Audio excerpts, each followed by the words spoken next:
Assalamualaikum warahmatullahi wabarakatuh. A'udzubillahi minasyaitonirrajim. Bismillahirrahmanirrahim. Innal hamdalillah nahmaduhu wa nasta'inuhu wa nastahdihi wa nastaghfiruh wa na'udzubillahi min syururi anfusina wa min sayyiati a'malina. May yahdihillahu fala mudhillalah wa may yudlil fala hadiyalah. Asyhadu an la ilaha illallah wahdahu la syarikalah wa asyhadu anna nabiyyana Muhammadan abduhu wa rasuluhu la nabiyya ba'dah. Allahumma salli wa sallim ala sayyidina Muhammad wa ala alihi wa sahbihi wa man da'a bi da'watihi wa jahada bi jihadihi wa tamassaka bi sunnatihi ila yaumiddin. Allahumma anfa'na bima 'allamtana wa 'allimna ma yanfa'una wa zidna ilma. Rabbi zidni ilma warzuqna fahma. Rabbi yassir wa la tu'assir, Rabbi tamim bi khair. Subhanaka la ilma lana illa ma 'allamtana innaka antal alimul hakim. Amin ya rabbal alamin. Alhamdulillah, syukur kepada Allah Subhanahu wa taala daripada pagi ini sama-sama kita hadir. Allah izinkan kita untuk mudah-mudahan dalam majlis pada pagi ini yang mudah-mudahan dalam rahmat Allah. Kerana apa? Tidak lain tujuan kita datang adalah untuk sama-sama memerhatikan firman-firman Allah dan juga sabda Nabi SAW, insya-Allah. Jadi dalam kelas ni insya-Allah kita akan sambung tadabbur kita surah Baqarah ayat 56 dulu sikit tengok terjemah. Kita cuba terjemahkan dan juga kita ambil faedah daripada ayat ni. Jadi disebut tadabbur lah. Tadabbur ni maknanya nak ambil faedah yang supaya dapat penghayatan dalam jiwa kita dan kita faham maqasid tujuan ayat ni dan kita dapat amalkan dengan tepat lah apa yang Allah kehendaki. Baik, kita tengok ayat yang ke-56. Kita baca dulu. A'udzubillahi minasyaitonir rajim.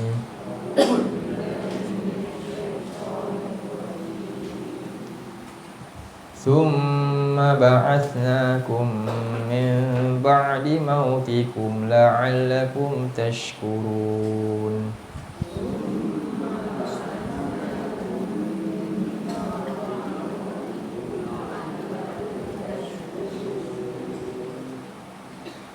وَظَلَّلْنَا عَلَيْكُمُ الْغَمَامَ وَأَنزَلْنَا عَلَيْكُمُ الْمَنَّ وَالسَّلْوَىٰ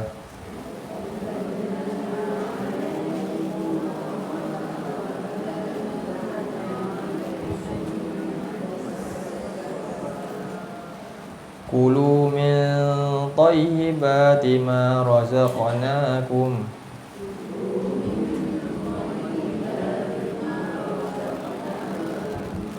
وَمَا ظَلَمُونَا وَلَكِنْ كَانُوا أَنفُسَهُمْ يَظْلِمُونَ.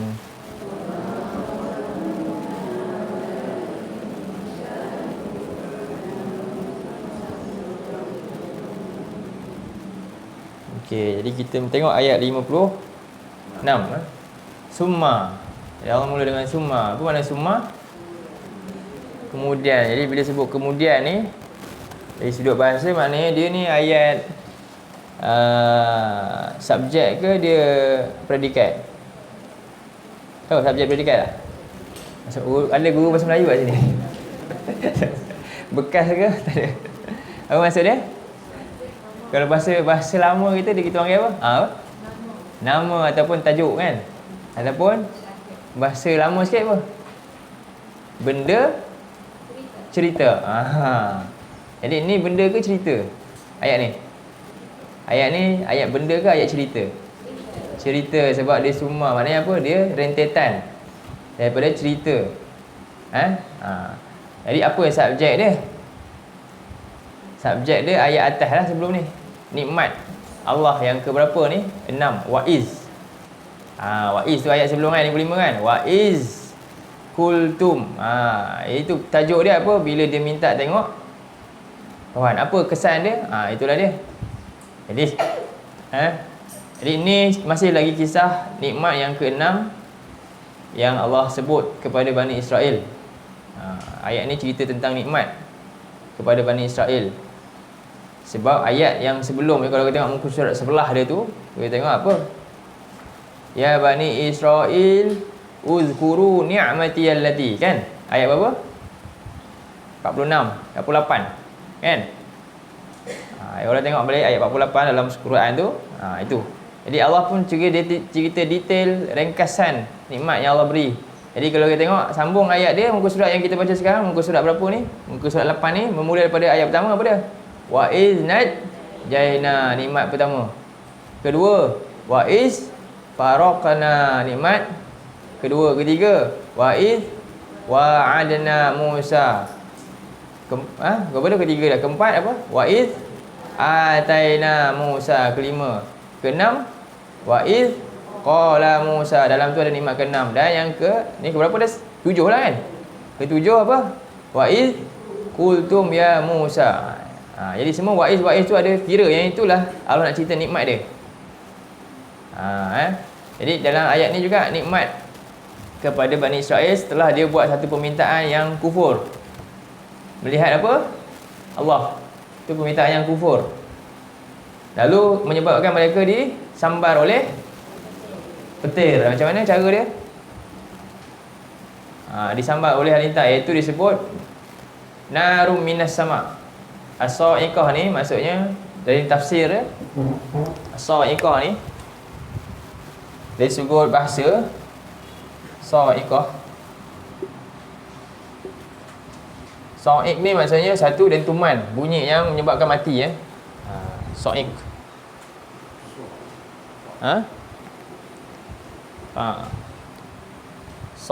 Sa'iqah. Di sa'iqah ni kalau kita tengok dia digunakan dalam Quran juga tentang dentuman dahsyat hari kiamat. Kalau kita tengok, cuba kalau buka surah Az-Zumar, surah nombor 39. Boleh? Surah Az-Zumar, surah nombor 39. Kalau tengok muka surat berapa? Az-Zumar, ayat yang ke-60. Dia dekat lalas 68. Muka surat 466, ayat atas sekali kan? Ada tak? Jumpa ayat atas sekali. Jadi, kalau ikut metod tafsir yang paling masyhur, tafsir apa? Ni metod cara kita nak faham makna. Antaranya yang terbaik, tafsir paling masyhur, siapa kenal tafsir Ibnu Katsir? Kenal? Siapa tak kenal tafsir Ibnu Katsir kan? Semua orang tahu. Itu dan tafsir, metod yang itu, metod tafsir yang masyhur dan juga terbaik lah, antara terbaik. Apa dia kata? Pertama, Quran bil Quran. Nak tahu makna Quran ni, tengok dengan ayat Quran yang lain. Allah menerangkan. Itu paling tepat sekali. Bila tak jumpa, bila tak ada contohnya, satu ayat yang memang tak ada kadang-kadang, apa dia? Yang kedua, penafsiran dalam hadis. Ni tahap-tahap tafsir terbaik ya. Pertama, tafsir cara kita nak tengok ayat, makna-makna, bagi kita tepat faham makna tu. Metod at-tafsir. Qawaidu at-tafsir lah kita kata. Metod ni kita kata qawaid. Qawaidu at-tafsir.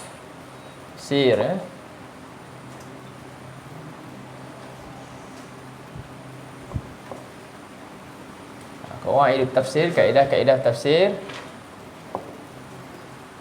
Min tafsir Ibnu Katsir lah, daripada tafsir Ibnu Katsir lah ni. Boleh tambah min Ibnu Katsir. Daripada Ibnu Katsir lah ni. Yang pertama, tafsiru Al-Qur'anu bil Quran. Al-Quran bil Quran. Jawab Quran dengan Quran sendiri. Quran diterangkan dengan ayat Quran yang lain. Ini number one, yang paling tepat. Sebab tu kita kena belajar Quran. Sebenarnya banyak saja. Sebenarnya tafsir mana-mana pun kebanyakan memang mesti tafsir dengan ayat Quran ni. Cuma maksudnya kita ni terbatas sebab kita tak mahir Quran. Akhirnya kita bergantung kat siapa? Orang cakap-cakap apalah. Tapi kalau ustaz, guru dia cakap, kalau dia betul-betul pentingkan ilmu ni, dia akan cakap sumber dia. Saya cakap ni berdasarkan ayat sekian. Tapi kadang-kadang guru dia cakap sebab apa? Takut berat ke kan? Kita sebutlah, sedangkan ada ayat yang menerangkan. Itu saya suka untuk suruh buka terus. Ayat lain yang menerangkan tentang makna-makna ataupun maksud ayat Quran. Ni yang kedua, kalau tak ada, barulah pergi kaedah kedua. Apa dia? Al-Quran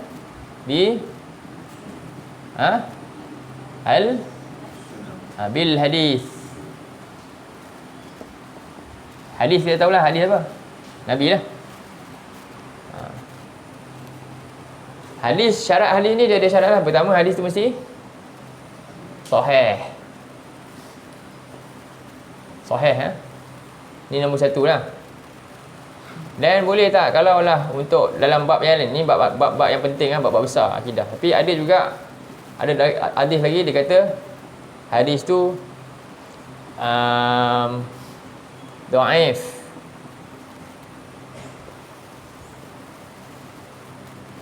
Dhaif. Tapi dia jadi contohnya hasan. Jadi naik hasan sebab ada syawahid, ada penguat. Ini lain cerita. Tapi yang tak boleh, yang ni tak boleh langsung apa? Bila apa dia maudhu'. Apa ni? Sampai tahap maudhu' ni palsu. Ni dosa besar, tak boleh. Ni hadis dimasukkan. Yang ketiga, kalau tak ada hadis, athar Al-Quran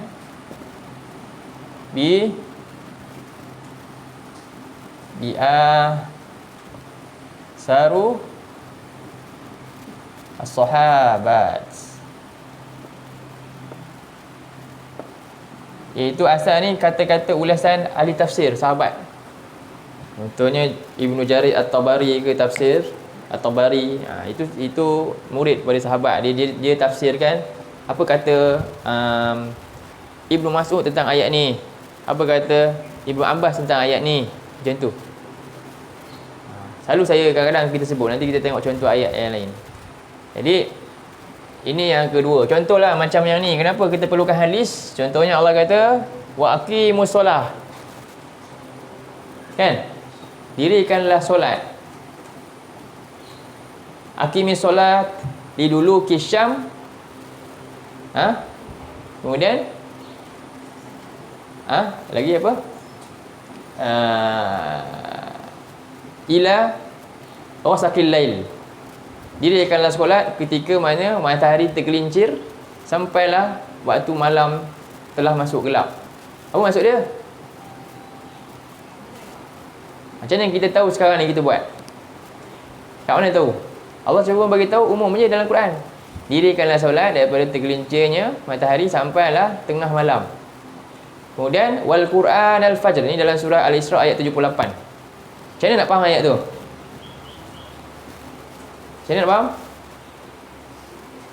Kita buat sekarang kan, kita pun solat Zuhur, Asar, Maghrib, Isyak. Ayat tu cakap macam tu je. Macam mana kita tahu? Hadis. Jadi kita kena lawan siapa yang tolak hadis. Kena lawan.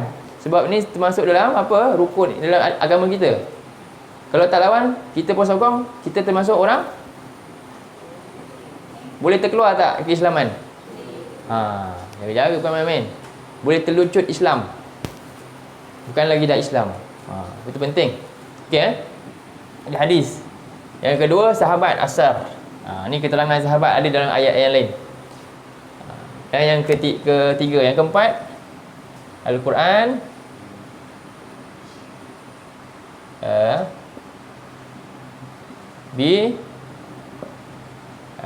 ni asar sahabat, bi asar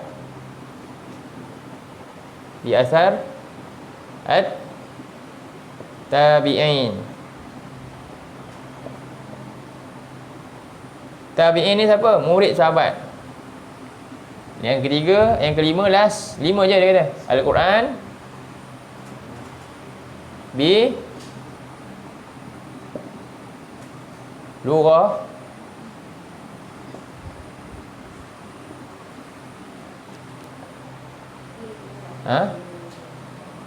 al-Arabiyah, ataupun Quraisy lah. Arabiyah ni maksudnya Quraisy, yang asli punya, bukan yang dah dicermari oleh Arab-Arab yang lain. Ni 5 benda ni yang cara kita nak faham Quran. Jadi kita nampak kat sini, kita kena faham tak bahasa Arab sikit-sikit, kurang-kurang kenalah. Sebab semua ni memerlukan bahasa Arab. Quran kena bahasa Arab, hadis pun kena tahu bahasa Arab. Ni semua ucapan Arab, kita kena tahu bahasa Arab. Jangan anti Arab sangat. Sebab Nabi kita pun orang Arab, kan? Okey. Jadi as-sa'iqah dalam ayat ni, cuba ni dalam Quran fa-sa'iqah. Tengok dalam tu. Cuba tengok ayat tadi. Surah berapa? Az-Zumar ayat 68. Jadi wa nufiqa fis-sur, ditiup pada sur. Sur ni juga tempat tiup.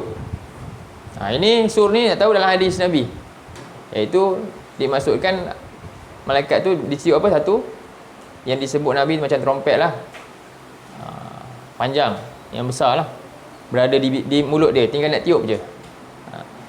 Malaikat malaikat apa? Israfil.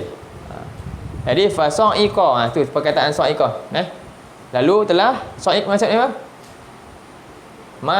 Mati maksud dia. Mata mati. Kerana apa? Man fis samawati wa man fil ard. Lalu telah matinya, telah terkejut lalu mati oleh makhluk yang ada di langit dan di bumi. Nampak ini perkataan sa'iq. Jadi kita sekarang yang ni ayat sebelum tadi, surah Al-Baqarah tu, ayat yang ke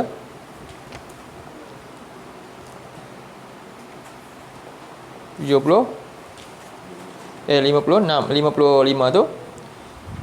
Lalu fa'akhazat humus sa'iqah, lalu telah menimpa oleh ia akan kamu oleh dentuman sampai kamu mati.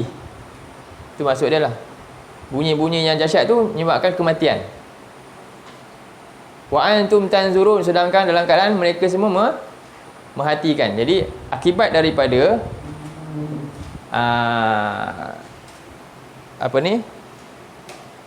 sa'iqah ni. Jadi sa'iqah ni disebut juga dalam tafsir, maknanya nar. Naru minas sama,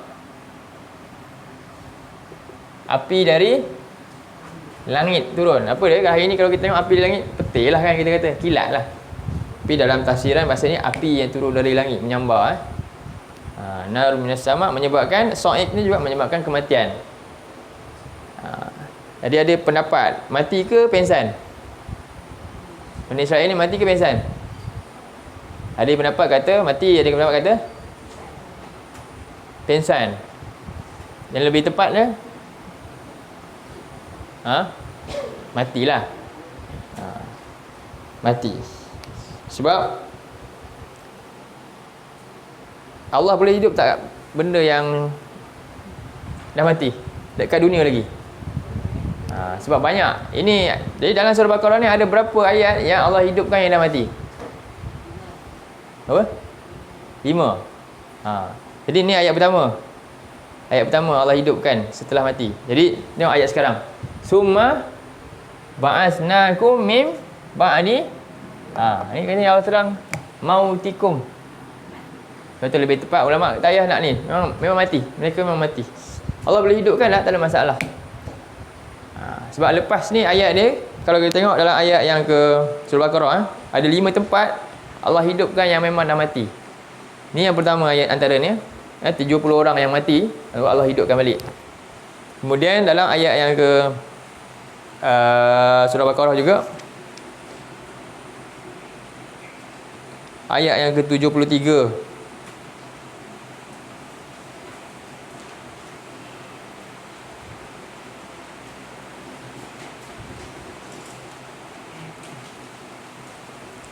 kan, ayat 73 tu cerita pasal apa? Seorang yang Allah hidupkan balik setelah dipukul dengan bahagian daripada lembu. Allah hidupkan. Jadi Allah kata apa? Kadzalika yuhyil mauta wa yuriikum ayati. Demikian. Ni satu lagi. Ada lagi tak dalam ayat Al-Baqarah lagi? Ada dalam ayat yang ke, cuba tengok lagi. Ayat 2 4 3 Mutu, Allah kata. Summa ahyahu. Surah 2, 2, 4, 3. Take note tadi ayat berapa? 2, 56, 2, 70, 3, 2, 2, 4, 3. Cuba tengok. Ni juga mati. Ni lagi ramai yang mati Ni lagi ramai. 70,000 ada kata mati. Alam tara ilal ladzina kharaju min diyarihim wa hum ulufun hadarul maut. Yang mereka faqala lahumullahu mutu.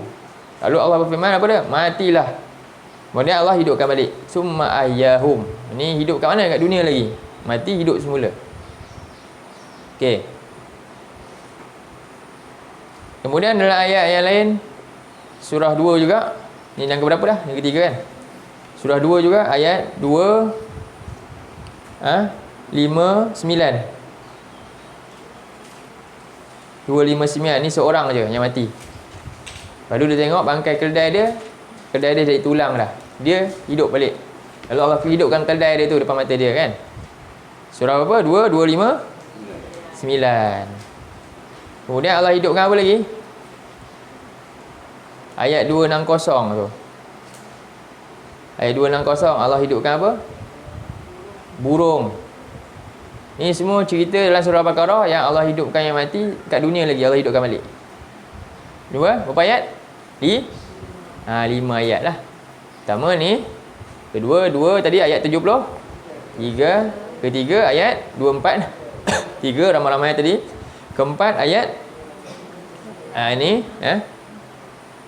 kelima ayat 260 burung yang hidup balik. Okey. Jadi pendapat yang lebih tepat adalah mereka ni memang mati setelah dipanah oleh api tu, petir. Lalu Allah kata summa, kemudian apa ni? Ba'asna, jemahkan pula. Kemudian telah membangkitkan oleh kami. Kami ni rujuk pada siapa? Allah dan keagungannya. Ingatlah dalam Quran kalau ada Allah kata maknanya apa? Kalau kata Allah guna panggilan nama dia, domir nama dia, kata ganti nama Allah guna kami, nak suruh kita buat apa? Kalau Allah guna panggilan dalam Quran, Allah kata kami, nak suruh kita buat apa? Ta'zim, pengagungan dia, rasa gerun kat dia. Kalau Allah guna nahnu, nahnu, ni apa? Ta'zim. Allah suruh kita ni bentuk untuk mentakzimkan dia, agungkan. Kalau Allah guna ana ni apa? Saya, aku kan? Aku. Yang ni Allah kata kami. Kalau guna aku, apa dia punya apa perkara yang Allah nak? Apa orang kata panggil? Nilai yang kita kena Allah nak wujudkan ni. Apa? Dekat. Qarib. Qaribun. Ana qaribun. Aku amat dekat. Lagi rahmatun. Allah ni penyayang. Faham? Ingatlah. Sebab tu kebanyakan ayat yang Allah guna aku mesti pasal permintaan kita kepada dia, doa. Fa iza sa'alaka ibadi anni fa'in ni, nampak? Aku dekat. Tapi bila Allah kata macam ni, aku boleh hidupkan, aku boleh itu, Allah kata kami, aku yang turunkan Quran ni, undang-undang, kami. Faham? Itu cara Allah berbahasa ni dalam Quran ni untuk kita.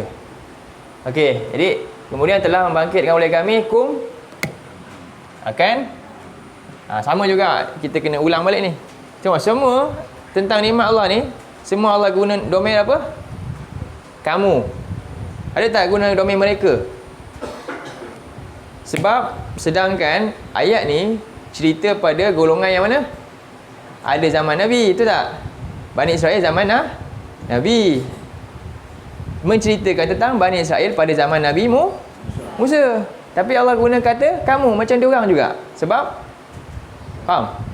Sedangkan sepatutnya kalau cerita Allah, kita nak cerita pada orang sekarang, kita nak cerita pasal orang yang dulu. Sebut kamu ke mereka? Mereka. Tapi Allah gunakan sebab perangai sama. Sebab apa? Walaupun tak buat, contohnya, walaupun tak buat, tapi jadi rakan subahat. Faham? Rakan subahat. Sebab itulah jadi kamu tu. Sebab tu kita tak cegah benda mungkar, kan? Sama je. Boleh jadi kita sama macam orang yang buat kemungkaran. Kalau hidup kita tak cegah kemungkaran, kita boleh jadi sama macam orang yang lebih kurang buat kemungkaran. Bahkan boleh jadi dosa yang sama. Bahkan boleh jadi sebab Allah nak azab kita juga. Kita jaga-jaga. Ya.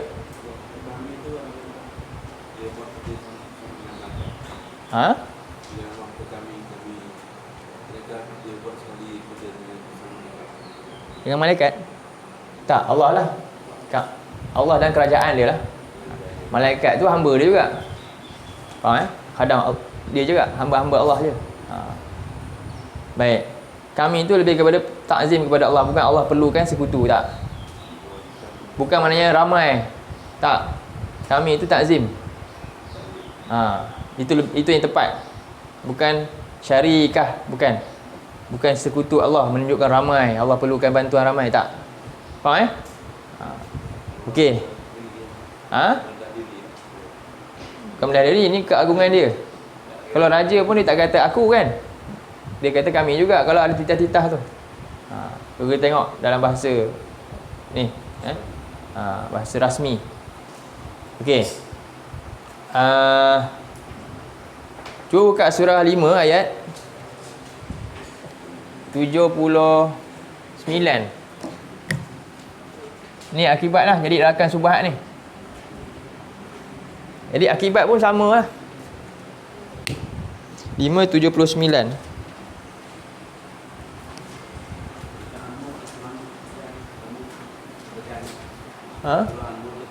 Ya. Surah 5 ayat 79.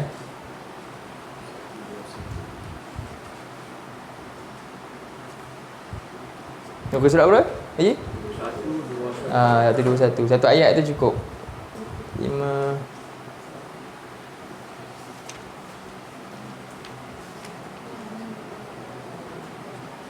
Nak tahu kebejatan orang Yahudi juga, baca surah Al-Maidah. Banyak dia keluarkan kebejatan mereka lah dalam surah ni juga. Faham kebejatan? Maknanya dia punya kejahatan dia tu. Allah gambarkan dalam surah Al-Maidah antaranya juga. Tadi kita tengok kat sini antaranya ayat 79 tu.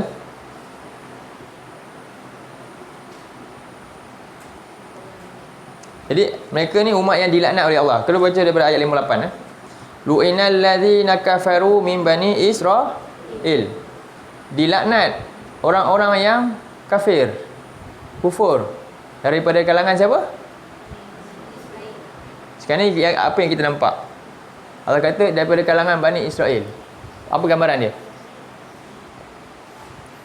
Bani Israel ni lambang kejahatan ke?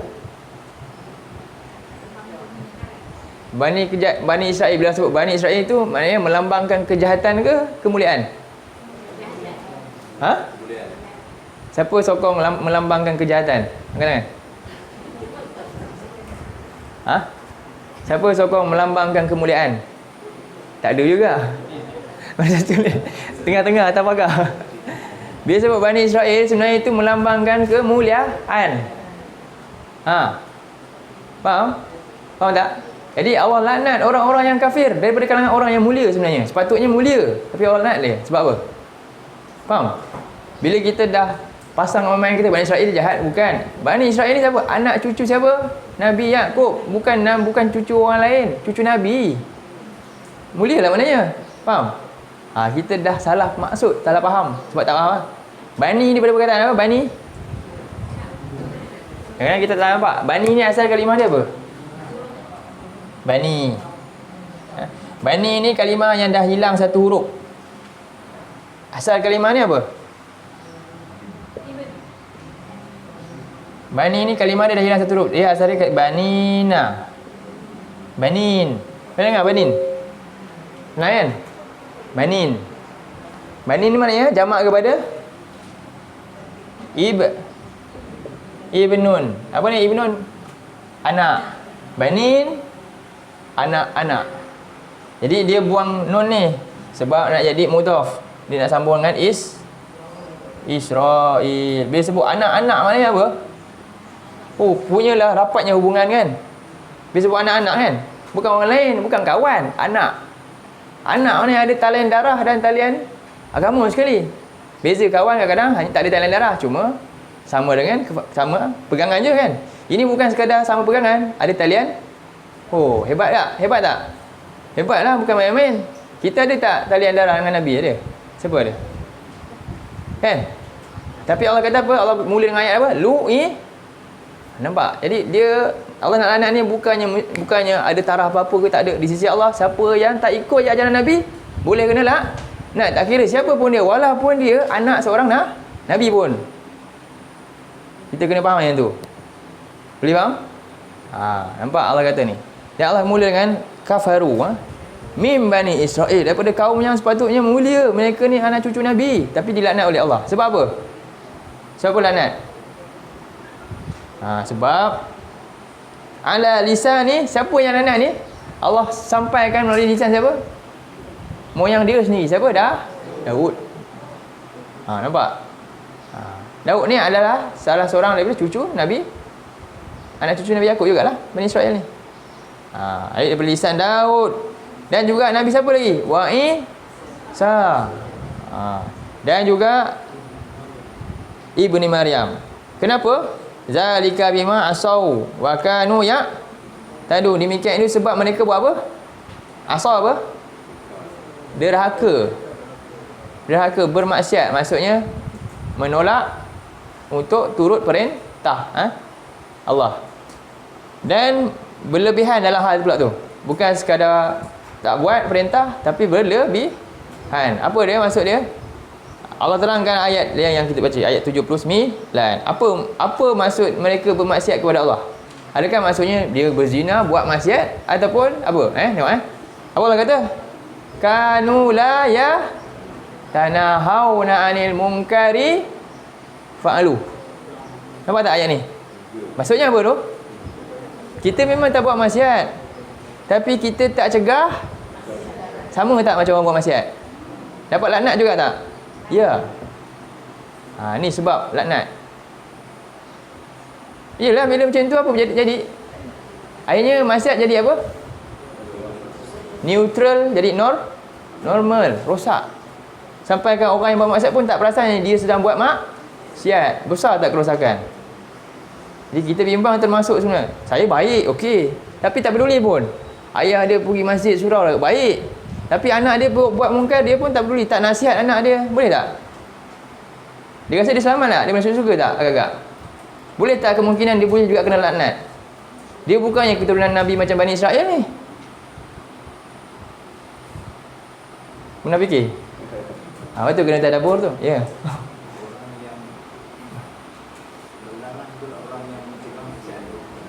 Yang melarang tu lagilah. Itu dah dosa lah. Sebab apa? Dia membenarkan pula maksiat tu. Jadi adalah hadis Nabi. Habis ustaz, hadis Nabi kata apa dia? Man ra'a minkum munkaran falyughayyirhu biyadihi. Betul tak? Hadis tu lah. Hadis ni dia dua je. Satu yang gunakan sebab apa? Untuk menguatkan dia punya iman.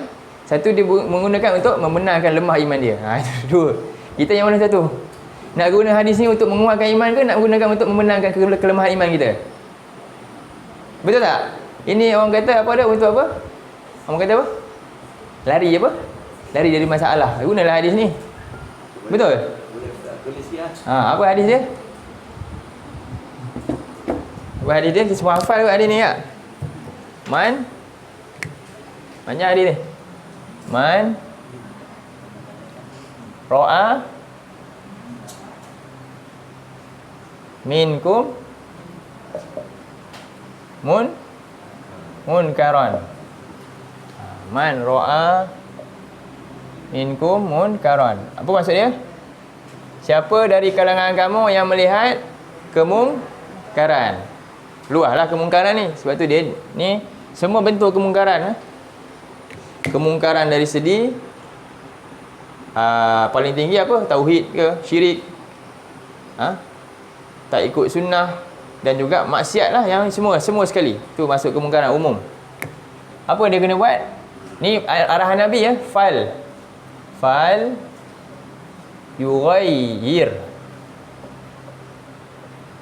yughayyirhu biyadihi. Apa maksud dia? Okey, kat sini kita tengok dulu. Fa lam yughayyirhu. Okey. Kita tengok satu-satu halus bahasa ni. Nabi pakai hadis, Nabi susun kata-kata yang halus. Pertama, fa maknanya apa? Maka ni dia ada gambaran ni. Bila sebut fa, wa, summa ada beza tau. Betul tak? Apa beza dari sudut zaman? Kalimah Arab ni ada fa, ada wa, ada summa, kan? Ada beza dari sudut masa. Bila fa maknanya apa? Segera. Segera. Ini tangguh-tangguh. Kalau Nabi kata man ra'a minkum munkaran summa, itu tak apalah, biar dululah. Faham? Yang ni apa? Fa maknanya apa? Nampak terus cegah. Macam mana tu? Kena faham lah hadis Nabi kan. Fal. Lam apa lam? Lam ni apa? Ni nama dia lamul amar. Li ghaib. Lam perintah untuk golongan yang siapa? Orang ketiga. Faham? Maknanya umum untuk semua. Kita kalau perintah orang depan kita, okey kan? Tak, ni Nabi kata perintah kepada siapa yang tak jumpa aku sekarang pun dia kena buat benda ni. Faham maksud Nabi ni? Siapa pun kamu, tak kira kamu siapa, tapi kamu ada kuasa ni, kamu kenal aku walaupun tak jumpa aku, semua kamu kena buat. Bukan untuk sahabat je. Bukan untuk ustaz je. Faham? Macam tu lah. Bukan untuk siapa lagi? Cikgu-cikgu ke, penguat kuasa je, bukan? Bukan. Untuk siapa? Pemimpin yang ada kuasa. Jadi dekat tangan dia ni ada power. Siapa yang kat tangan ada power? Kita nak ambil yang besar ke, skala besar ke, skala kecil? Kalau skala besar, kita selamatlah kot. Kalau skala kecil, siapa? Ibu bapa umum sangat tu juga. Siapa saja yang ada kuasa menjaga, siapa? Atuk, nenek, sama juga Atuk, nenek tak lepas juga. Ibu bapa, atuk, nenek. Okey, suami. Tapi selalu orang kata apa? Anak saya alhamdulillah kahwin, saya dah lepas tanggungjawab. Betul tak? Betul. Masih tak ada biyadih ni? Ada, dia tak hilang tanggungjawab dia sebagai apa? Ayah. Nafkah suami dia kena bagi. Tapi kalau tengok husband dia ke apa tak ajak, datuk ni boleh tak sepatutnya tegur? Kena, tak boleh, ini biar anak saya. Tak boleh. Dia juga dosa sama. Ini bukan alasan. Alhamdulillah dah pindah, dah tanggungjawab kat dia. Tanggungjawab nafkah tu. Tapi tanggungjawab dalam menjaga agama sama je. Tak ada bezanya. Menantu tak menantu. Ni kena nasihat. Faham tak? Anak aku dah kahwin dengan dia tak apa. Kita tetap bapak dia ada kuasa, kena nasihat juga. Tapi selalunya macam tu lah. Nampak gambaran seolah gitu. Tak perlu dah. Itu hadiah lah. Mana boleh? Bukan. Faham Biyadi. Fal yughayyirhu biyadi. Okey. Tapi kalau fa'in, Nabi kata, ni lega sikit lah bila Nabi cakap macam ni. Fa'in lam yes tati' yes tati'. Apa maksud dia? Jika dia tak mampu. Apa dia? Fabi lisani. Maka dengan lidah dia, dengan nasihat. Dengan nasihat. Lidah ni maksudnya nasihat lah. Jangan tegur lah kan. Jangan tengok je. Yang ketiga, ulang balik. Fa'in lam yes tati' fabi qalbi. Fabi qalbi. Dengan apa? Hati ni maksud dia apa? Okey, sekarang ni yang ini yang orang ambil kesempatan ni mana ni? Fabi qalbi ni maknanya apa? Dengan hati tanda dia. Maknanya dia tak participate pun dengan benda tu. Faham?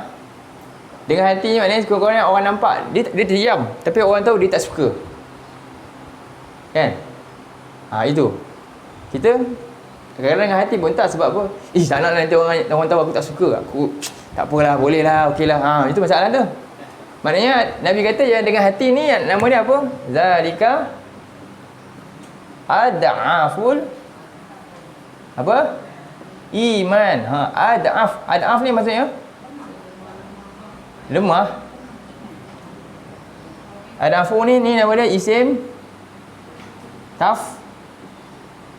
tafdil. Maksud dia isim tafdil ni? Tafdil maknanya paling. Faham? Iman paling lemah. Tahap paling rendah punya. Tapi kalau yang ini pun tak ada, agak-agak lagi parah. Faham? Itu zalika ad'aful iman. Jadi Nabi nak tekan kan sebenarnya yang mana Nabi suruh? Ni dulu lah. Jadi dah tak ada jalan dah. Apa maksudnya ad'aful iman? Contoh macam Ammar bin Yasir. Faham? Sampai tahap nak kena apa? Memang boleh mati dah. Barulah ini sampai sini. Kita ada tak sampai kita cakap sampai akhir menyebabkan kita ni berada dalam apa? Jurang kematian. Teguran tak sampai pun. Tapi kan tak mampu nak buat juga. Begitu lagi lemahnya kita zaman ni. Jadi bila baca ayat ni, kita sepatutnya ambil ibrah apa yang besar, yang kita ini nak bagi kita takhwif, rasa takut kat Allah akibat buruk yang berlaku. Ingat memang kita boleh bangga kita dengan Islam hari ni. Betul? Tapi kita kena rasa bimbang bila baca ayat ni kita jangan rasa senang diri duduk. Tak, kita kena ada usaha dengan memula dengan apa? Keluarga kita lah. Keluarga kita nak buat satu benda baik tu, ajak sekali. Jangan kita je. Akibat dia nanti macam berlaku pada golongan ni. Jadi apa mereka buat? Lakanu la yatanahawna. Cuba baca ayat ni. Ayat 79. Kanu la yatanahawna anil munkar fa'alu. Mereka tak cegah pun kemungkaran yang apa dia? Mereka buat. Siapa mereka? Dia dua golongan sebenarnya. Orang baik. Kan? Ada seorang tu geng buat mungkar. Orang Melayu juga. Bukan orang lain ni, tak cerita ni orang Melayu. Ni kalangan siapa? Bani Israel juga. Dia tak cegah sama di dia. Jangan tunggu kaum lain tu, tak. Kita juga orang Melayu juga, tapi diam aja. Faham? Apa berlaku? Labi sama kanu yaf'alun. Ini perbuatan yang buruk Allah kata. Maksudnya ini dosa juga. Ingat, kita diamkan kemungkaran termasuk boleh juga maksiat. Maksiat ni bukan buat saja, pelaku maksiat itu satu. Dan juga yang diamkan maksiat juga adalah seperti dia bermaksiat. Ini hati-hati ya. Baik, ini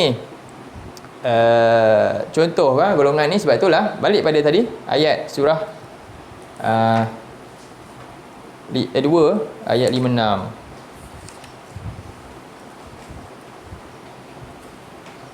Sebab itu Allah guna lafaz kum, seolah serupa juga.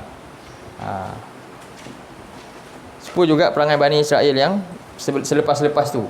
Sebab apa? Mereka juga biarkan saja maksiat yang berlaku sama mereka. Allah kata summa ba'atsnakum min ba'di mautikum. Allah bangkitkan mereka dari sesudah Allah matikan mereka, kena api dari langit tadi. Apa tujuannya? La'allakum supaya kamu syukur. Jadi siapa yang Allah matikan ni? 70 orang lah. 70 alim Yahudi lah, Bani Israel yang dipilih. 70 alim Bani Israel yang dipilih oleh Nabi Musa ni untuk pergi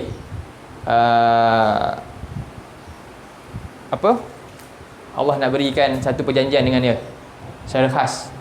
Ni selepas Allah ampunkan dia menyembah patung anak lembu tadi.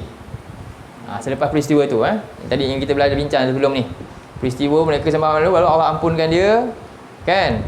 Kemudian mereka kena bunuh sama mereka ni, kan. Kemudian setelah itu Allah perintah Nabi Musa untuk pilih orang yang baik ni dari kalangan ni lah, yang terbaik ni 70 orang untuk pergi ikut dia, dapat perjanjian dengan Allah. Lalu mereka minta apa permintaan? Yang kufur ni nak tengok Allah pula. Itu. Lalu Allah sambar mereka dengan api dari langit. Itulah kisah dia. Lalu mereka mati. Lalu dalam Nabi Musa setelah itu berdoa, antaranya lah ni dalam tafsiran, berdoa agar apa dia? Diampunkan, dihidupkan. Nanti orang tuduh dia membunuh kaum dia pula. Pergi-pergi dia seorang je tinggal, semua mati, kan. Lalu Allah hidupkan balik. Tapi ada hikmah Allah hidupkan supaya apa? Mereka syukur. Setelah Allah hidupkan dia, Allah angkat, Allah buat perjanjian yang nak dibuat tu lah pada asal tu, dengan Allah angkat bukit tu di atas kepala mereka ni. Sampai begitu sekali kena buat perjanjian, kena ada macam unsur ugutan ni. Sebab pun mereka terlalu degil kaum ni. Baik. Kemudian setelah itu cuba buka surah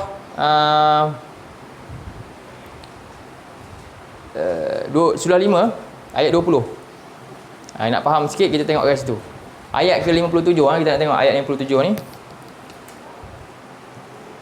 Macam mana tiba-tiba kisah ni terus berlaku Wa zallalna 'alaikumul ghamam. Dia ada kisah di antara ayat ni. Ayat ni ringkasan je. Surah 5 ayat 20 Al-Maidah.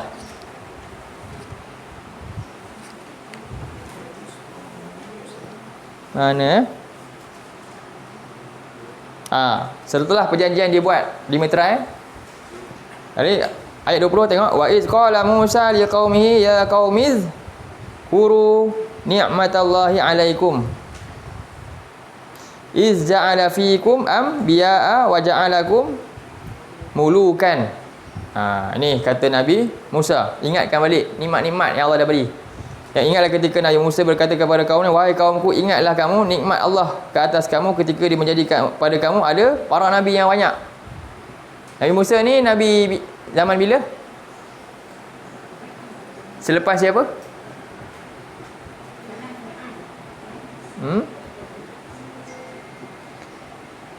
Nabi Musa, kalau kita ikut susunan.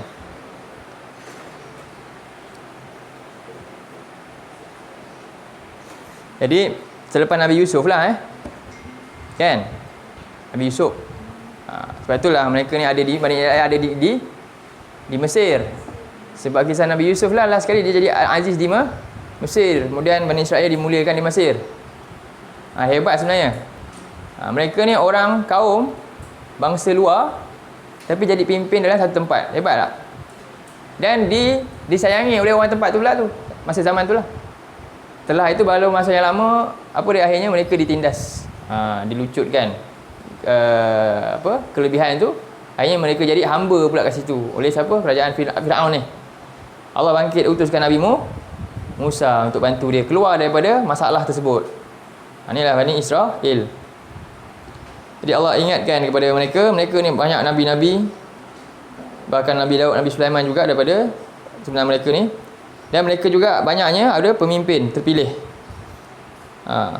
Dan Allah berikan wa atakum ma lam yu'ti ahadan minal alamin. Dan Allah berikan mereka apa yang Allah tak berikan, pernah berikan nikmat pada orang lain pun.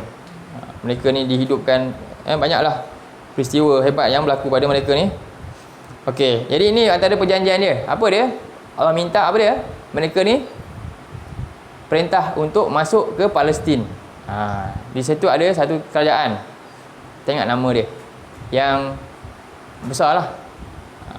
Jadi cuba tengok ayat 21. Ya qaumi dukhulul arda al-muqaddasata allati kataballahu lakum. Ni antara dia. Jadi apa kata Nabi Musa ni? Wahai kaumku, masuklah kamu ke dalam bumi sebuah negeri yang muqaddasah, yang dimuliakan. Sebab apa? Ada jejak-jejak para anbiya dulu. Siapa? Nabi Ibrahim, moyang-moyang mereka. Di sini Nabi Sulaiman dan sebagainya. Jadi allati kataballah. Jadi siapa yang perintah? Allah. Yang Allah telah perintahkan untuk mereka masuk. Mereka kena duduki tempat tersebut. Kena perang lah. Jadi wala tartaddu ala adbarikum fatanqalibu khasirin. Janganlah kamu ragu-ragu, murtad, keluar daripada perintah tersebut. Kamu akan jadi orang-orang yang rugi. Ni apa kata dia? Qalu ya Musa inna fiha qauman jabbarin. Wahai Musa, dalam tu ada kaum yang gagah, yang menggerunkan, takut, yang kuat. Wa inna lan nadkhulaha hatta yakhruju minha. Ini masalah dia. Apa dia? Dan sesungguhnya kami tak akan masuk sampailah engkau yang apa dia? Sampai mereka keluar. Selagi mereka ada dalam tu, kami tak akan masuk. Maksudnya apa? Kalau hari ni macam mana kita nak relate ni? Perangai macam ni? Apa? Patah balik. Maksudnya apa? Dia suruh Nabi Musa pergi kan? Ataupun dia tak akan masuk kalau selagi tak keluar. Maksudnya?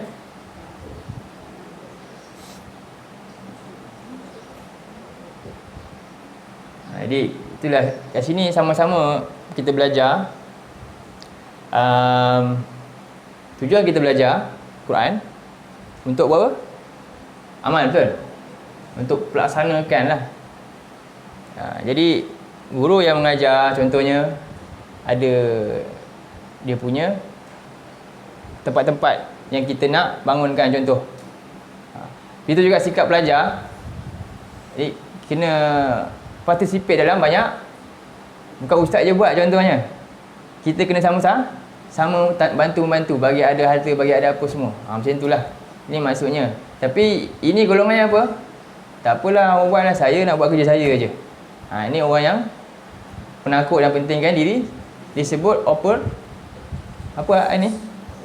kan.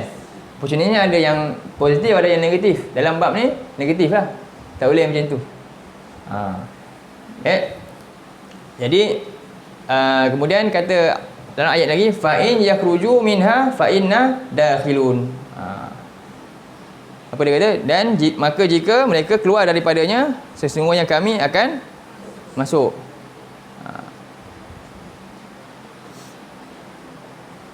Kemudian tengok dalam ayat 23.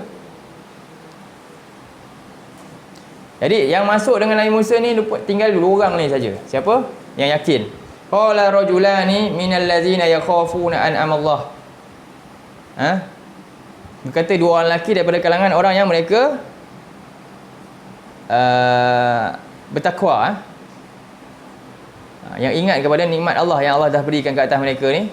Udkhulu alaihimul bab. Mereka sokong Nabi dia.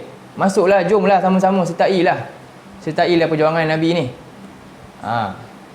Jadi fa iza dakhaltumuhu fa innakum ghalibun. Pasti jika kamu masuk dalamnya, sesungguhnya mesti kamu akan dapat mengalahkan mereka. Wa 'alallahi fatawakkalu in kuntum mu'minin. Dan ke atas Allah lah kamu hendaklah bertawakal jika kamu benar orang-orang yang beriman. Jadi ini sokongan daripada dua orang. Dan dalam kupasan juga antaranya Nabi Yusha lah, pembantu Nabi Musa. Baik.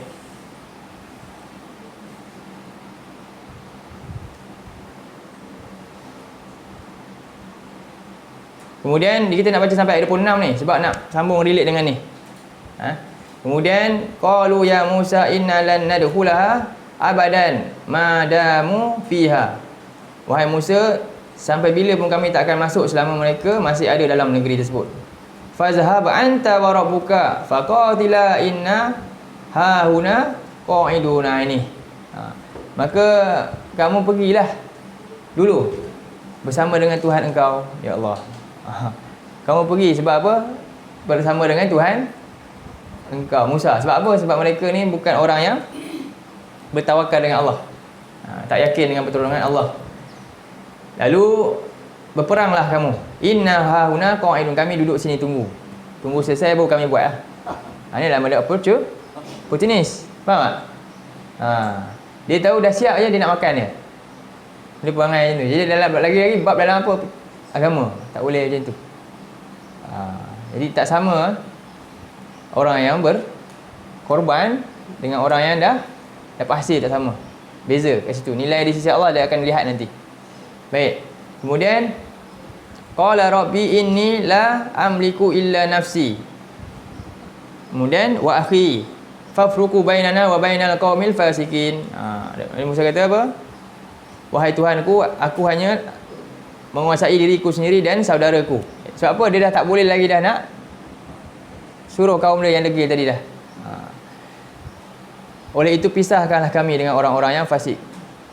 Kemudian Allah berfirman, qalu fa innaha muharramatun alaihim arba'ina sanah. Jika demikian diharamkan ke atas mereka 40 tahun Palestin tu. Ya. Dan kenapa? Yatihuna fil ard. Mereka akan yatihu ni maknanya apa? Sesat. Berpusing-pusing dalam satu tempat tu. Tempat dia kecil je. Tak luas mana pun. Yang mereka ni sesat ni 40 tahun. Jadi mereka pagi-pagi mereka berjalan sampai ke malam, mereka kan berhenti. Besok tengok pusing tempat yang sama balik. Itulah selama 40 tahun. Jadi kat sini nanti kita juga boleh jadi tak? Kalau kita juga berperangai macam ni, boleh tak kena kita juga? Kita bakal kena berapa tahun pula? Kita boleh tak kena? Kita ni, saya bukan Yahudi ni, saya alhamdulillah 40 tahun ni lama ni kan. Pusing tempat tu je. Kita boleh kena berapa tahun pula? 50,000 tahun. Kita boleh kena 50,000 tahun. Bila tu? Di padang mahsyar nanti. Lagi dahsyat ha? Mereka kena kat dunia ni kurang-kurang ada apa? Manna wassalwa. Kita nanti apa? Nak dapat naungan apa? Ini sebenarnya gambaran Nabi dalam hadis. Nabi sebut dalam hadis apa dia? Hari kiamat nanti sab'atun yuzilluhumullahu yawma la dhilli illa dhilluh. Dalam hadis Nabi sebut 7 golongan yang akan dapat naungan Allah di hari kiamat pada hari yang tak ada naungan. Mereka akan berdiri, tak boleh berganjak, 50,000 tahun berdiri saja macam tu dengan peluh yang ada sampai hidung sampai. Faham Lagi dahsyat tu. Terlampau ramai satu. Dan juga Allah tak benarkan selama apa tak ditanya 5 perkara. Itu dalam hadis juga. Sunan Tirmizi dia. Jadi 7 golongan yang dapat naungan Allah, itulah yang selamat di akhirat nanti. Jadi kalau kita tengok dalam ayat ni, mereka ini di padang disebut padang teh lah, di tempat tu. Mereka selama 40 tahun tu mereka tersesat dalam tempat tu.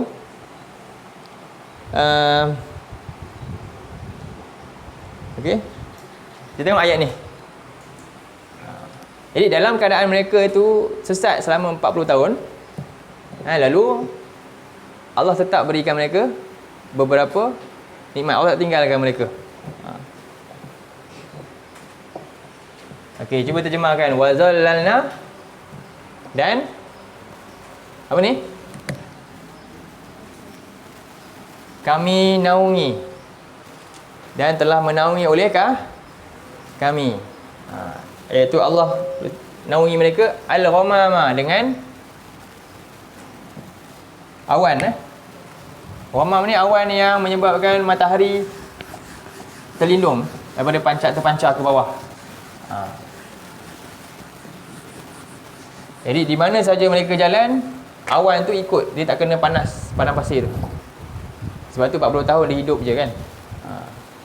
Itu wa zallalna alaikumul ghamam, dan Allah menaungi mereka dengan awan. Kemudian wa anzalna, dan telah menurunkan oleh kami alaikum al-manna. Al-manna ni apa dia?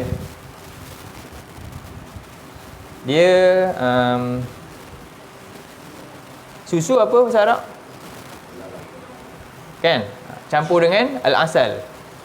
Lebih kurang macam itulah. Madu campur susu. Sedap nak makan. Madu campur al-laban wa al-asal lah. Susu yang putih lah. Wala asal. Mana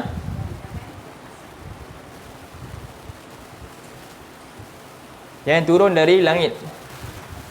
Jadi mereka makanan yang turun ni setiap hari maknanya. Jadi turun mereka kena habiskan. Kemudian baru tak simpan lah, tak ada simpan. Besok turun baru. Macam tu. Wassalwa. Salwa apa? Burung lah, disebut burung puyuh. Burung puyuh ni disebut antaranya, ada yang berpendapat maknanya burung puyuh tu dapat dah siap, tak payah masak dah. Ada yang berpendapat tak, Allah turunkan burung puyuh banyak, mereka dapat tangkap dengan mudah je. Burung banyak dan jinak, dan mereka dapat tangkap dengan mudah je. Itu maksud dia. Untuk mereka makan lah. Ni dua makna dalam tafsiran. Dan makna al-manna ni dari segi makna lurah dia, manna ni maknanya apa? Pemberian yang tak akan dapat atas dasar usaha, tak akan dapat. Anugerah yang diperolehi tanpa usaha. Man.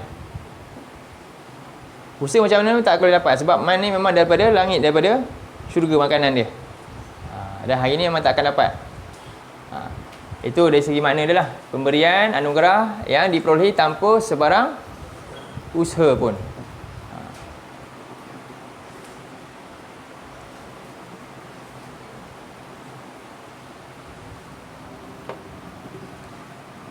Baik. Kemudian Allah perintahkan mereka kulu. Ini maksud dia, kulu maknanya makan sajalah. Maksudnya perlu tak dia nak buat masak ke apa benda ke? Tak ada. Itu adalah pendapat dia. Apa dia? Lam?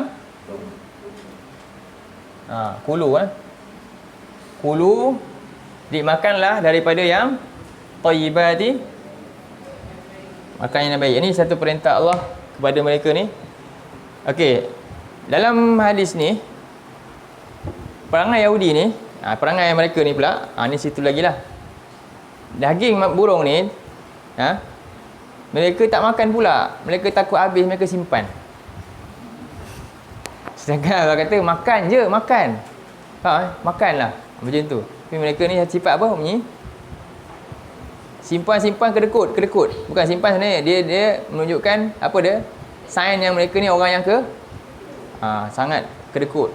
Sampailah basi. Sebab tu dalam Sahih Bukhari, dalam satu hadis, tengok dalam Sahih Bukhari, ada daripada Abu Hurairah katanya, laula Banu Israel lam yakhnazil lahma, kalaulah Bani Israel ni tidak menyimpan daging, pasti kalaulah Bani Israel dulu tak buat macam ni, lam yakhnazil lahma, pastilah daging hari ni lambat basi lah. Itu dalam hadis Sahih Bukhari. Boleh buka hadis Sahih Bukhari ni, nombor 3399. Nanti kalau ada siapa boleh post hadis tentang hadis ni. Kalau lah perangai mereka tak buat macam ni, daging maknanya apa? Tak adalah cepat basi hari ni. Tapi hari ni kita simpan peti ais kan, tak basi lah. Maksudnya terbiar ni, ni sebab antaranya lah dalam hadis tersebut. Ni antara pendapat yang menyebutkan akibat dosa menyebabkan musibah yang melarat. Akibat dosa mereka juga dia akan beri impak kepada banyak perkara. Sebab tu kita kalau boleh elakkan. Sebab dosa ni kadang-kadang memang dia akan berikan impak kepada kita, bahkan kepada boleh jatuh kepada juga anak cucu juga. Okey. Kemudian makanlah daripada apa yang baik-baik, apa yang razaqnakum, apa yang kami rezekikan kepada kamu. Wa ma zalamuna. Apa maksud? Dan tidaklah zalamu, mereka menzalimi. Apa makna zalim?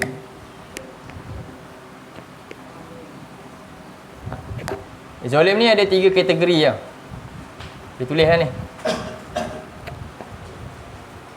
Ada zalim kepada Allah.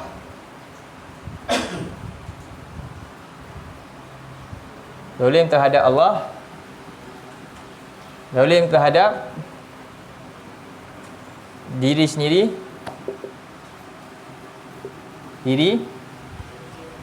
Dan zalim kepada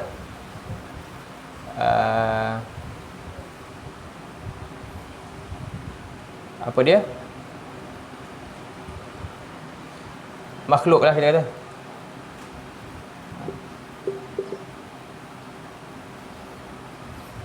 Kepada orang lain, semua makhluk lah. Orang lain ke, binatang dan sebagainya. Okey. Apa beza zalim tiga-tiga ni? Okey, zalim kepada Allah ni dia keluar 2 dosa. Apa dia? Nama dia syirik dan kufur. Syirik dan kufur. Jadi kalau zalim yang ini, syirik ni menyebabkan apa dia? Okey, jadi bahagian pertama zalim kepada Allah. Zalim ni dosa yang Allah tak akan, zalim ni zalim yang Allah tak akan ampunkan. Okey. Kezaliman yang tidak akan diampunkan, zalim paling besar.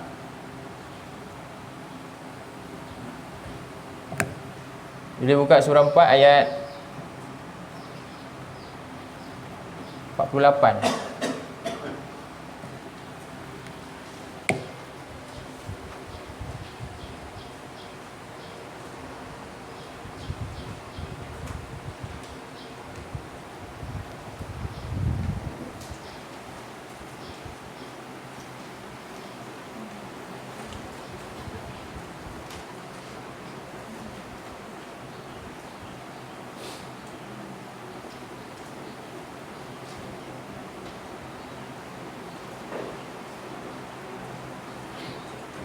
Innallaha la yaghfiru an yushraka bihi. Allah ampunkan, Allah tidak akan ampunkan siapa? Syirik zalim. Antaranya zalim paling besar syirik Wa yaghfiru ma duna zalika liman yasha. Allah ampunkan dosa lain. Okey, dosa yang kedua. Pertama tadi apa? Dosa ni, dosa zalim ni pertama dosa zalim yang Allah tak akan ampunkan, kedua. Yang kedua, yang Allah boleh ampunkan jika dia berkehendak. Yang kedua, ni zalim dengan diri kita. Allah boleh ampunkan jika dia kehendaki. Itu yang kedua. Buat maksiat, langgar perintah Allah, tu Allah ampunkan jika dia kehendaki. Dan yang ketiga ni, Allah berlepas diri daripadanya. Faham? Ketiga ni, zalim ni Allah berlepas diri daripada kezaliman tersebut. Maksudnya Allah lepas diri maknanya apa? Dia zalim kat makhluk lain. Cara dia apa? Dia kena minta maaf kat situ. Allah biarkan dia. Inilah yang ada disebut akhirat nanti ada orang yang muflis. Faham? Yang ini muflis. Makhluk ni maksudnya dengan orang lain. Dia buat zalim dengan dia mengambil hak orang lain. Ni contohnya ambil hak orang lain. Yang ini khianat diri sendiri. Khianat diri sendiri.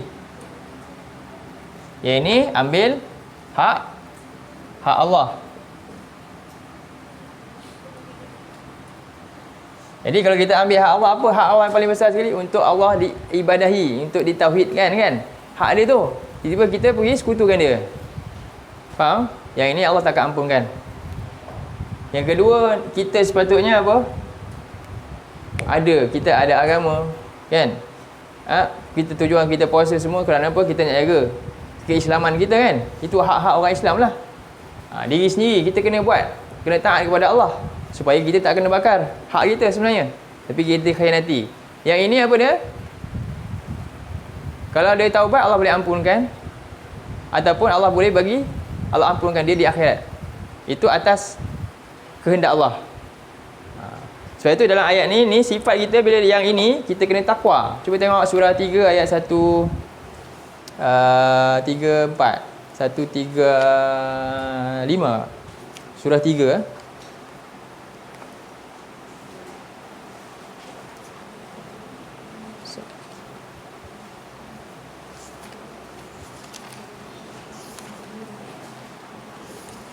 Sebaiknya kita mohon ampun.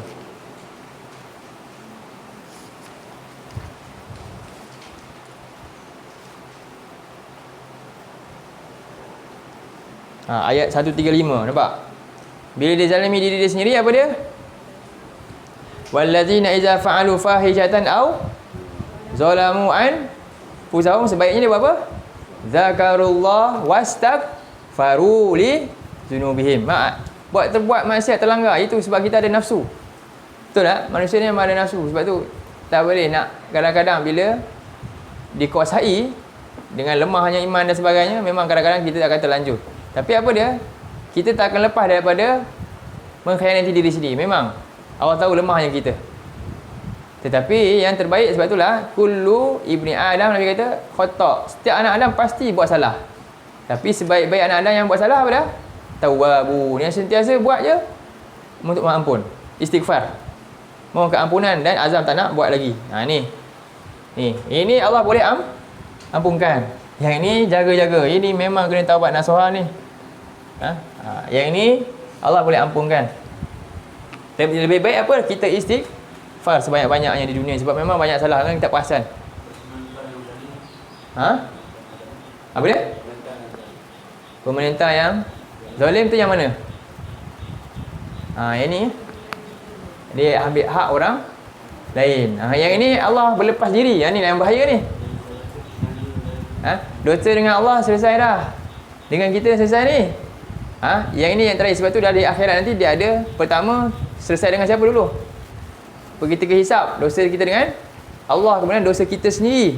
Kemudian yang ini Allah biarkan. Kita akan bertemu dengan orang ni, akhirnya ada yang apa? Mal muflisun. Nabi kata, siapakah orang muflis? Yang muflis ni yang tak ada harta lah. Siapa orang yang muflis? Orang muflis ni adalah orang yang dulu dia solat, dia puasa, dia bangun malam, apa semua kan? Tapi dia buat jahat dengan orang, dia sakiti orang, dia cela orang semua. Di akhirat nanti apa? Yang ni lah ni muflis. Apa dia cara dia Allah nak bagi, cara dia? Allah biarkan kamu adili sendiri. Apa dia cara dia? Pahala kita pergi kat orang tu.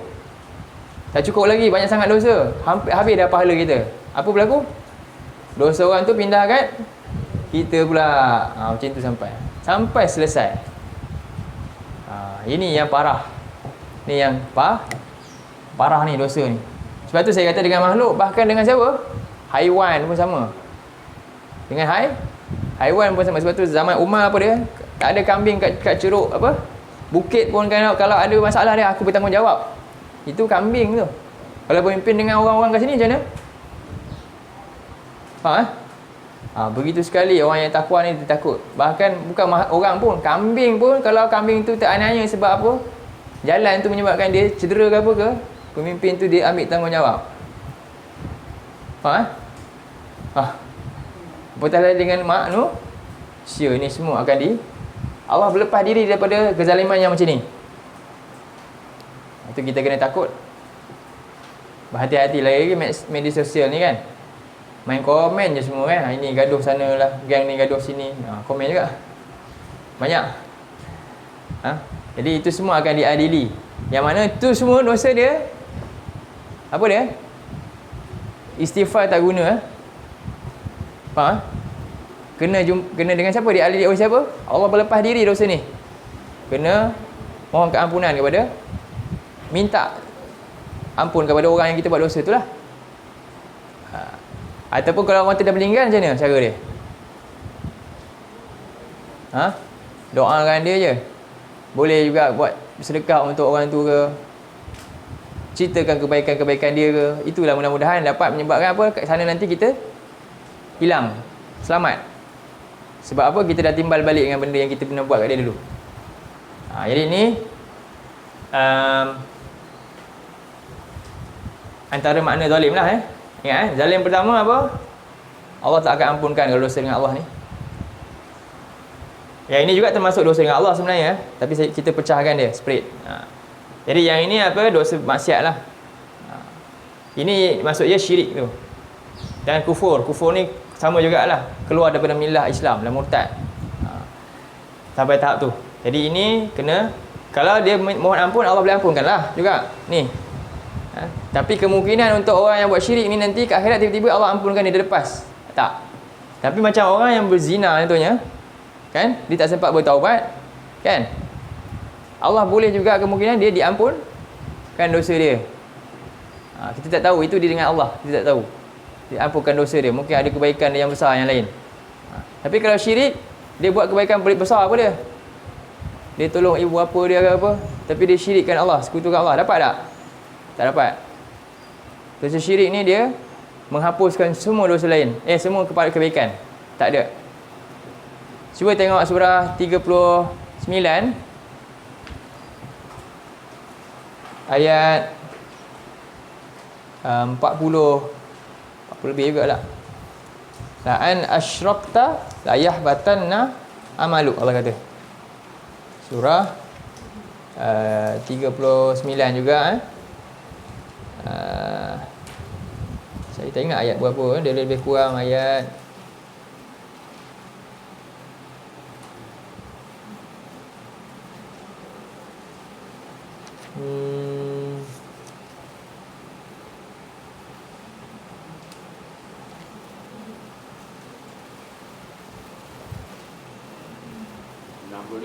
enam puluh lima. Ayat 65. Tengok.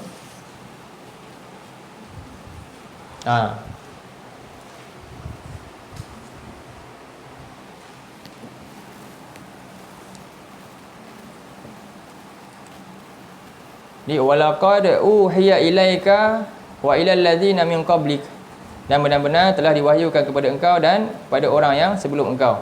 Jadi benda ni tentang tauhid ni bukan zaman kita je, zaman Nabi Muhammad je. Sebelum-sebelum lagi bawa ajaran yang utama yang inilah, ajar untuk apa? Tauhidkan Allah. Jauh daripada, tinggalkan sebarang bentuk syirikan ni. Jadi lain asyrakta la yahbatanna amaluk. Pastilah jika engkau buat syirik, nampak?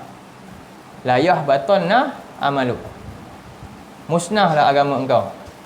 Hancurlah amalan engkau. Semua amalan. Amaluk maknanya semua amalan. Kosong. Zero.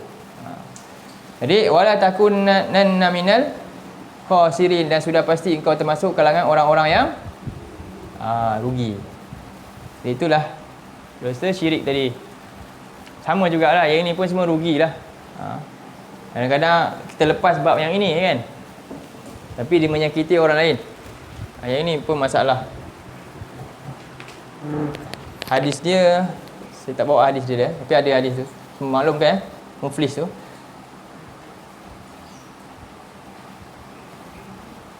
Jadi walakin kanu anfusahum yazlimun. Jadi Allah kata tetapi kamu mereka ini menzalimi diri mereka sendiri. Mereka zalim dengan diri mereka sendiri.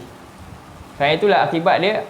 Cumanya apa? Mereka ni, golongan ni agak menguntungkan mereka sebab apa? Allah memberi kafarah awal-awal lagi kat dunia lagi. Faham Tengok dengan Allah buat macam ni. Tujuannya apa? Nak bagi mereka ni apa? Selamat lepas mati lah. Allah bagi awal-awal lagi. Allah bagi mereka ni macam-macam bentuk ujian macam ni, hukuman. Tujuannya adalah supaya mereka apa? Bersih daripada dosa-dosa. Nama mereka ni orang yang apa? Mengkufuri nikmat Allah ni, tetap jaga tak bersyukur. Betul, awal-awal tadi Allah perintah untuk syukur. Apa makna syukur ni? Jadi semua ni dengan nikmat yang kita nampak ni, yang kita nampak pada Yahudi ni, pada Bani Israel yang Allah beri ni, juga berlaku juga pada kita sebenarnya. Betul tak? Berlaku pada kita. Kita ni tak adalah pejuang sangat kan, negara kita ni Islam sangat, tapi apa? Allah bagi banyak nikmat, selamat. Orang lain yang kat luar atau orang Islam apa jadi? Kan? Macam-macam hujan besar berlaku. Tapi kita elok je lagi. Harga naik lah, ayam naik pun. Semua yang tengok kereta baru pun datang lagi banyak. Kan? Apa lagi? Kedai pun orang makan semacam juga kan? Semua yang begitulah. Kan? Tapi supaya apa? Jangan jadi macam golongan ni. Yahudi ni. Syukur kita dengan segala bentuk nikmat Allah ni dengan cara apa? Kita kena banyak. Cuba tengok dalam makna syukur. Apa makna syukur? Faham tak makna syukur ni? Jadi syukur ni istilah ringkas dia, makna dia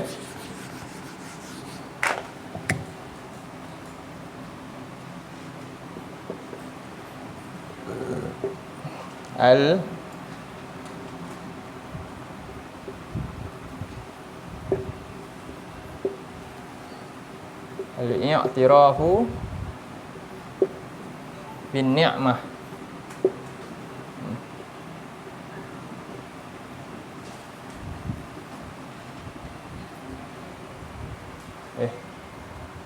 Silap bin ni'mah. Kemudian wal qiyamu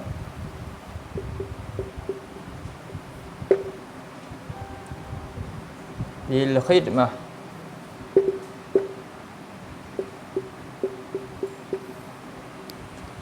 Istilah syukur. Apa makna syukur? I'tirafu bin ni'mah. Apa makna i'tiraf ni? Kita akui nikmat. Akui nikmat-nikmat Allah yang Allah beri pada kita.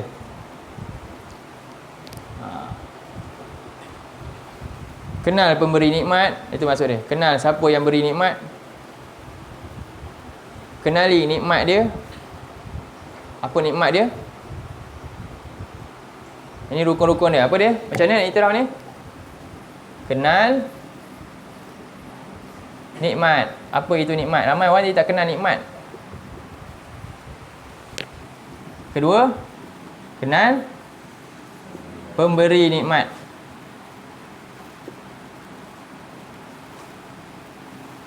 Kemudian, Ni tadi Allah beri nikmat, tiba-tiba dia buat apa? Dia pergi simpan sampai basi. Kan? Apa yang ketiga? Guna. Gunakan nikmat tu kena guna. Guna je. Sebab tu Nabi kata pakai baju pakailah sampai lusuh. Pakai baju baru pakai sampai lusuh. Tak ada masalah, pakailah. Gunakan sebaik-baiknya. Kemudian ini masuk di iktiraf nikmat. Pertama kena kenali nikmat tu apa. Memang orang nampak nikmat tu ikut pandangan nafsu dia je nikmat. Baru dia rasa itu nikmat kan. Sedangkan bukan. Ni semuanya nikmat sebenarnya. Nikmat yang paling utama adalah Islam. Nikmat utama Islam lah. Jadi Islam yang kita kena kenal. Siapa pemberi nikmat tu? Islam tu? Allah. Dan gunakan nikmat yang ada itu. Dengan apa?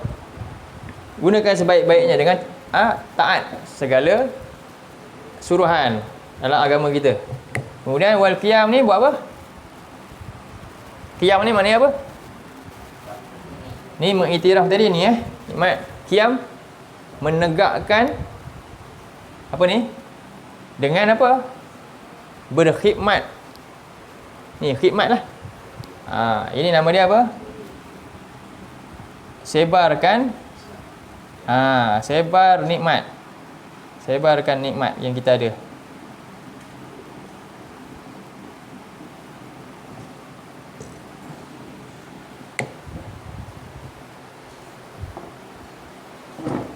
Itulah kerja kita yang supaya kita masuk golongan yang buat apa? Macam ni tadilah, diam, tak buat apa-apa agama. Agama ni hanya untuk Nabi Musa je. Betul? Kan? Berlaku kan Yahudi. Agama ni Nabi Musa je lah. Dan agama dia je.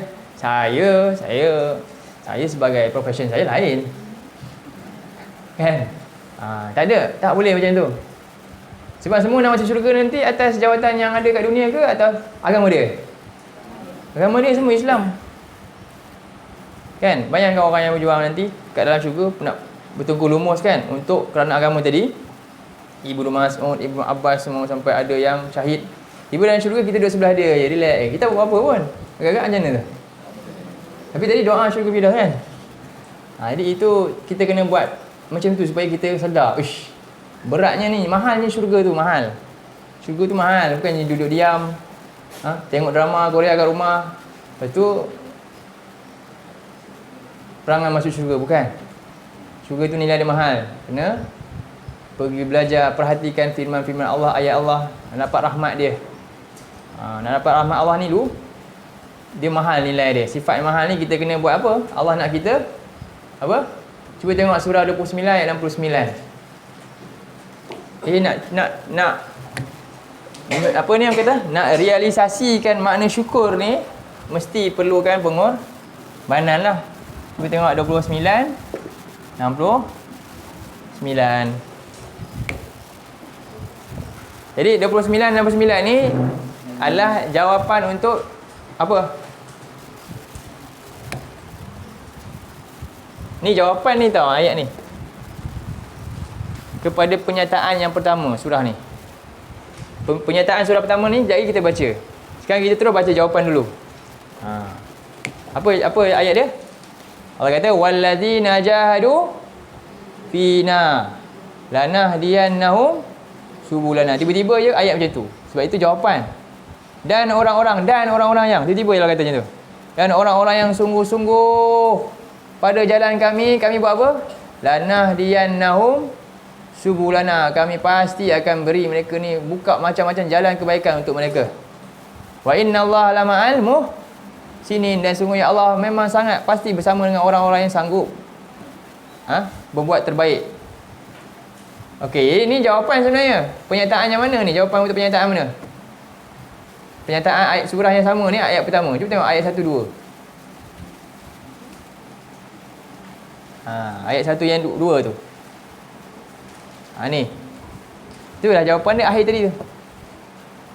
Pernyataan pertama kat sini. Allah kata apa dah? Ayat 2. Ayat 2 apa? Surah 29 ayat 2 2 hingga 3. Yang itu. Jadi surah ni dibuka dengan ayat 2 tu perkhabaran Allah. Jadi ahasiban nas, adakah manusia sangka mereka dibiarkan untuk cakap apa? Kami dah beriman. Fahum la yuftanun, sedangkan mereka tidak diuji. Sebab itulah iman ini macam lebih bernilai daripada emas. Emas pun perlu diuji supaya nak tahu ketulinan emas. Begitu juga iman lah. Jadi adakah manusia dibiarkan saja dengan sekadar ucap saya beriman, sedangkan mereka tak diuji? Allah kata apa? Walaqad fatanna allazina min qablihim, dan demi sungguhnya kami dah uji orang sebelum mereka, sehinggalah wala ya'lamannallahu allazina sadaqu, sampai benar-benar Allah menampakkan siapa yang benar-benar betul iman dia cakap tu. Wala ya'lamannal kadhibin, dan siapa sebenarnya yang dia pembohong. Sebab itulah kita sedang diuji semuanya, nak membuktikan di depan Allah yang saya betul-betul beriman kepada apa yang Allah firmankan, apa yang Nabi bawa. Dengan cara apa buktinya? Mudah-mudahan ini bukti kita kan. Saya datang kelas nak faham Quran contohnya. Mudah-mudahan ni jadi. Sebab itulah jalan ke syurga salah satu apa dia? Man salaka tariqan, cuba baca hadis ni, ikut saya. Man salaka tariqan yaltamisu fihi ilman sahhalallahu lahu bihi tariqan ilal jannah. Siapa yang tempuh satu jalan,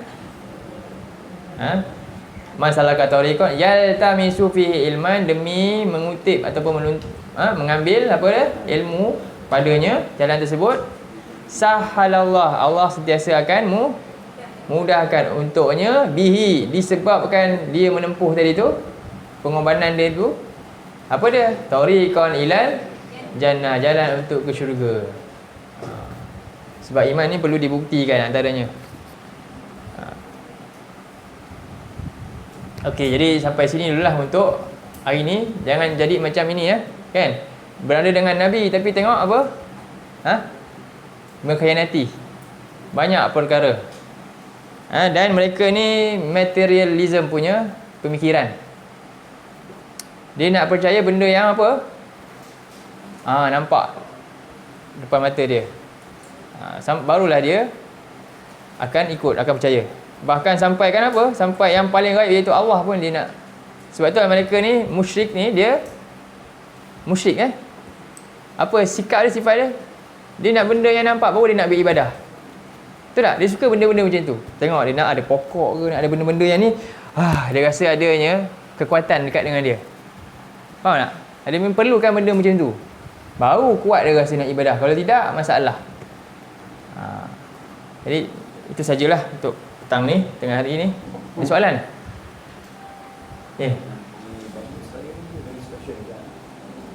Ya, satu ketika zaman dia. Tapi sekarang siapa yang paling special? Soalan Jirusan, Bani Israel ni paling special satu ketika pada zaman dia. Sebab memang Allah kata, Allah angkat dia apa? Alal alamin, kan? Tapi itu zaman dia je. Zaman sekarang siapa paling special? Apa bukti dia? Dalil? Buka surah 3 ayat 110. Zaman sekarang ni kita paling special. Tapi tengok tadi, Bani Israel paling special, tapi boleh tak dapat laknat? Boleh, bila dia tengok, dia diamkan agama dia, kan? Surah 3 110. Itu maknanya sekarang dah berubah. Tampuk keistimewaan itu sekarang berada di tangan siapa? Orang Islam. Tapi syarat dia, tengok Allah bagi syarat tu. Kamu nak special, bukan cakap-cakap kosong. Tak boleh special pakaian saja, tak. Buat kerja, kena buat kerja. Tengok ayat tu. Apa Allah kata? Kuntum khaira ummah. Nampak? Kamu sekarang yang paling special, paling baik sekali, umat paling baik. Ukhrijat lin nas. Kan dikeluarkan untuk siapa? Untuk bagi semua orang dapat istimewa macam yang kamu sekarang ni. Kenapa kamu special? Ya'muru nabil ya'muru nabil ma'ruf, bukan dia, bukan. Ta'muru nabil ma'ruf, sebab kamu suruh orang mentauhidkan Allah, ikut sunnah Nabi, ikut perintah Allah. Itu. Wa tanhana 'anil munkar, dan kamu cegah orang daripada kemungkaran. Tanhauna 'anil munkar. Kemudian dalam keadaan kamu buat itu bukan sebab kepentingan apa-apa. Sebab tu di situ itu adalah zahir, batin pula. Tadi dah buat kerja dah, nampak? Tapi Allah nak jaga apa? Ikhlas ke tak ikhlas? Buat sebab ada kepentingan, sebab saya NGO ini, sebab saya nak jaga saya pun ini. Bila buat baik orang suka, saya pun buatlah. Sebab tu? Bukan. Sebab kamu orang Islam. Kamu beriman kepada Allah sebab tu buat. No, Allah nak jaga kita dalam bab tu juga. Ditutup dengan wa tu'minuna billah. Kamu buat sebab iman kepada Allah, bukan sebab iman kepada habuan yang kamu bakal dapat. Bukan beriman kamu dakwah kat Facebook sebab beriman nak dapat likers, bukan. Faham? Beriman sebab ini kewajipan kamu. Kalau tak buat, saya akan dapat laknat. Sebab tu saya buat. Walaupun saya seorang diri tinggal orang yang buat pun, saya tetap buat. Itu maksud dia. Sebab tu Allah kata wa tu'minuna billah. Okey? Lepas tu Allah jamin apa? Ayat seterusnya? Apa dia? Walau amana ahlul kitab ni. Tak ingat ayat tu. Lakana khairan lahum. Kalaulah juga ahli kitab turut beriman, maksudnya orang-orang yang sebelumnya beriman sebagaimana yang kita beriman ni, apa dia? Itu lebih baik bagi mereka. Sebab dulunya mereka pernah jadi golongan yang terbaik. Sebab tu bagi mereka dah ahli kitab. Sekarang ni dah berubah. Mereka dah salah. Sekarang ni mereka kena ikut kita. Kalau lah mereka ikut, mereka akan jadi sama macam kita balik. Jadi kembali balik jadi orang yang terbaik. Satu masa dulu kamu, Allah angkat sekian alam. Wahai Yahudi Nasrani ni. Sekarang ni kamu dah dilaknat. Kamu nak jadi terbaik tak? Kamu ikut ni orang yang ikut Muhammad ni. Itu maksud dia. Jadi Allah ni dia nak bagi dakwah dia bukan sekadar pada orang Islam saja, tapi sebab semua manusia. Allah ni penyayang. Ada harapan lagi. Mari ikut apa yang dibawa oleh Islam ni. Itu maksud dia. Jadi walau amana ahlul kitab lakana khairan lahum. Tapi masalahnya apa? Minhumul mu'minun wa aktsaruhumul fasiqun. Sebahagian daripada mereka ada yang mukmin, tapi kebanyakan daripada mereka adalah fasik. Inilah jawapan dia lah. Jadi sekarang ni terbaik siapa? Kita lah. Tapi bukannya sekadar cakap kosong. Kena buat ya'muruna bil ma'ruf wa tu'minuna billah. Itu dia. Kena buat tu. Baru dapat. Wa tanhauna 'anil munkar. Ya, ada soalan lain? Dia ada yang nak pulang lah kot.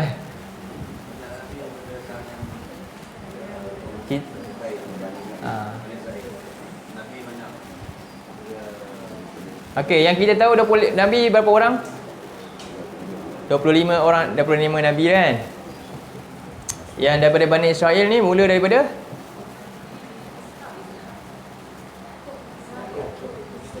daripada situ. Daripada situ Nabi yang daripada kalangan Bani Israel. Sampailah kepada Isa Bani Israel ke? Nabi dari kalangan Bani Israel ke? Bukan. Dia Nabi yang diutuskan untuk Bani Israel. Tapi dia tu bukan bangsa. Bukan. Sebab dia tak ada ayah pun kan. Dia diutuskan untuk Bani Israel. Sebab tu kalau dalam Quran dia tak panggil Nabi Isa ni Nabi. Dia panggil nama-nama juga. Nabi Isa. Okey. Jadi ingatlah Nabi daripada Bani Israel ni mula daripada Yaqub tu Sebab Israel ni nama kepada Yaqub. Daripada Yaqub tu sampailah Nabi. Kita kira Nabi Isa tu lah. Nabi Isa tu adalah Nabi untuk Bani Israel. Nabi Muhammad bukan. Nabi Nuh bukan. Nabi Syuaib pun bukan juga. Nabi Saleh pun bukan juga. Bukanlah semua Nabi. Tapi memang banyak Nabi daripada Bani Israel lah. Nabi Hud bukan. Nabi Hud pun bukan. Nabi Hud adalah Nabi daripada bangsa Arab kuno. Nabi Soleh daripada bangsa Arab kuno. Mereka duduk dekat mana? Dekat area Yaman dengan area Tabuk tu, kat tanah Arab, Jazirah Arab. Kaum dia kaum Samud, kaum Ad. Itu bangsa Arab, nama dia Arab Ba'idah, Arab yang kuno dah pupus. Arab ni ada banyak ada 3 version. Ba'idah, Aribah, Musta'ribah. Tak apa, cukuplah tu dipanjang. Okey. Sampai sini dulu untuk hari ni. Insya-Allah aku qauli hadza wa astaghfirullahalazim li wa lakum. Allahumma ja'al hadza jama'ana jama'al marhuma wa tafarraqna min ba'dihi tafarruqan ma'suma. Allahumma inna na'udzubika minal arba' min ilmin la yanfa' min qalbin la yakhsha' min nafsin la tashba' min du'a'in la yusma'. Allahumma arinal haqqa haqqan warzuqna ittiba'ah wa arinal batila batilan warzuqna ijtinabah. Tutup dengan tasbih kifarah. Subhanakallahumma wa bihamdika asyhadu an la ilaha illa anta astaghfiruka wa atubu ilaik. Sallallahu ala nabiyyina Muhammad wa ala alihi wa sahbihi wasallam. Alhamdulillahirabbil alamin. Assalamualaikum warahmatullahi wabarakatuh.